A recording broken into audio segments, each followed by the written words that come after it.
The Earthshot Prize is an ambitious environmental program created by His Royal Highness Prince William to find and develop solutions for the climate emergency. This year's prizes were awarded last month at a ceremony in London. The prize for the Fix Our Climate category went to company Enapter, which developed a technology called AEM hydrogen electrolyser.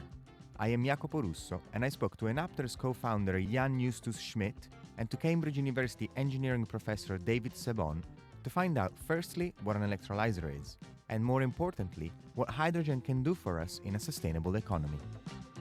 The hydrogen electrolyser is a machine that splits water into its constituents hydrogen and oxygen gas. And this is super important because it is the missing link to convert renewable electricity into a gas that can be used to power all of the non-electric energy use cases. The technology developed by Enapter relies on a so-called AEM electrolyser, which stands for anion exchange membrane. This is the key component that separates the hydrogen and oxygen gases that form when water is split. By building an electrolyser using AEMs rather than other established technologies, we are combining the benefits from the existing technologies, liquid alkaline and PEM electrolysers.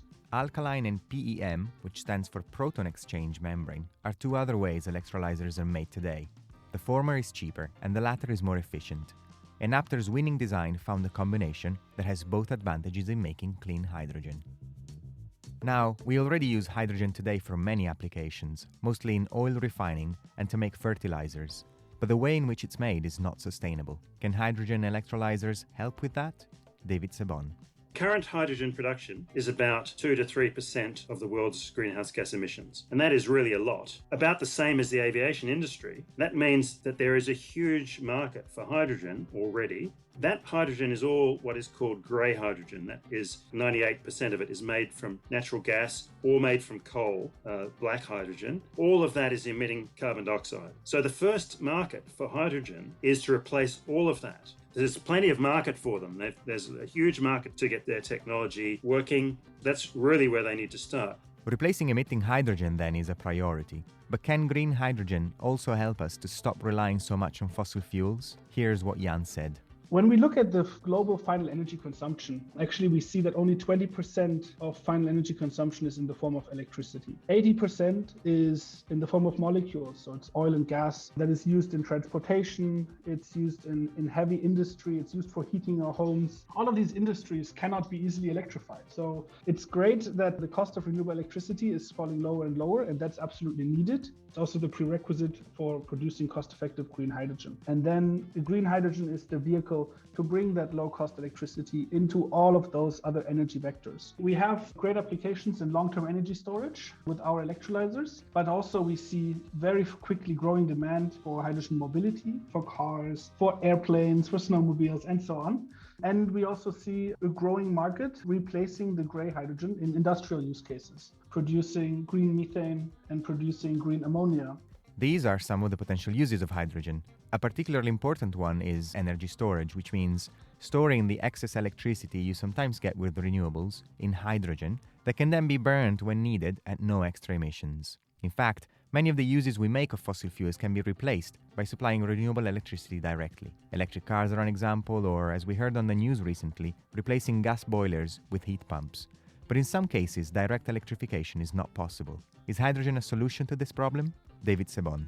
It is a solution to some problems. There are some places where we absolutely need hydrogen. For example, about 1% of the world's carbon emissions go into making fertilizer, and that fertilizer is needed to feed the world's populations. We absolutely can't do without it. There are other places where hydrogen can be used for things like making steel instead of using coking coal as a lower carbon way to make steel. That is possible, and that looks reasonably attractive. Personally, I think that aviation is the most likely place that hydrogen will be used at large scale, but it won't be used as hydrogen in tanks. It will be converted into e-fuels, so-called synthetic fuels, and used as a drop-in replacement for distillate, which is used now in aircraft. And the reason that you need to do that is because aircraft have a very long lifetime, typically 30 years.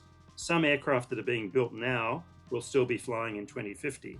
If those aircraft are to be decarbonised, they have to be decarbonised through changing their fuel. You can't just replace the whole aircraft.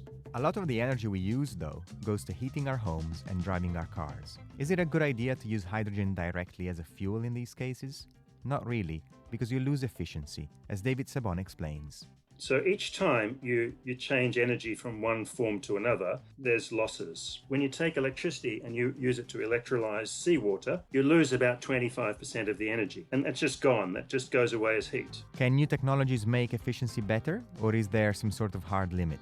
It's generally the case that the efficiency problems are intrinsic thermodynamic problems. Not all of them, but many of them are. That means that you can make incremental improvements by putting lots of smart engineering in, spending lots of money on it. Hydrogen electrolyser a bit more efficient. You can make a fuel cell a bit more efficient, but generally they're operating at efficiencies which are pretty much governed by the laws of thermodynamics. You can tweak them a little bit. What does Enapter's co-founder Jan think of experts who say that electrification is in many cases a more efficient option than hydrogen? They're of course correct that when you can, using the electricity produced from renewable sources directly is the best way to go. But the nature of renewables is that they are intermittent. They're not always there when you need them at the point of use. And so energy storage will play an important role. Batteries are a good solution for many things, and they are very complementary technology to hydrogen. So where you have short-term energy storage requirements or high-power short-term energy requirements, batteries are great. Where you need to store large amounts of power for longer periods of time, that's where hydrogen is needed, where batteries will not be able to provide all the solutions.